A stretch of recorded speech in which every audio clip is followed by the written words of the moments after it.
Social media रे नयागढ़ राणी तथा BJP विधायक प्रार्थी प्रत्युषा राजेश्वरी सिंह को अश्लील कटाक्ष मामलें जड़े गिरफ।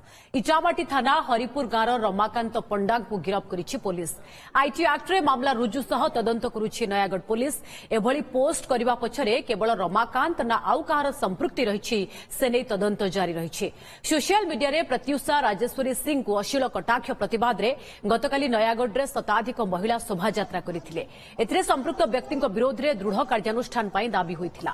आमो पाई बड़ आम नयागढ़ फेसबुक आईडी रु नयागढ़ राणी को एही कटाक्ष करा जायथिला।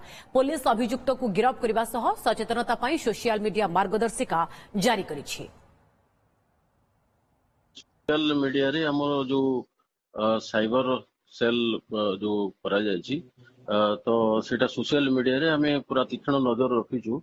जो काली जो अभियोग हेतिला सेटा जो मैडम का ना रे जो तांकर फोटो को वायरल करैथिले गोटे ऑब्जेक्शनेबल पिक्चर लगेगी तो सेति पय हमें लीगल एक्शन ललु इमीडिएट केस रजिस्ट्रेशन करी कि एक्यूज को हमें अप्रिहेंड करथिलु एवं हमें देखिलु जे तांकर पर्सनल आईडी रे से पोस्ट करथिले एवं से भी कन्फेस करले तांकर गिल्टी तेणु हमें ताको अरेस्ट करी काली कोर्ट रे प्रोड्यूस कर समस्त को हमें कनसस करूछु जे सोशल मीडिया रे आपण माने सतर्कता सहित आपण जहां भी पोस्ट करूचंती काहाकू डिफेम कला भलिया कोनोसी किछि पोस्ट करंतु नाही आ जदि भी कोनोसी मेनली जो माने लेडी अछंती जो महिला मानक पई तांको अगेंस्ट जो ऑब्जेक्शनेबल जे भी पोस्ट करिवो तांको ना रे स्ट्रांग एक्शन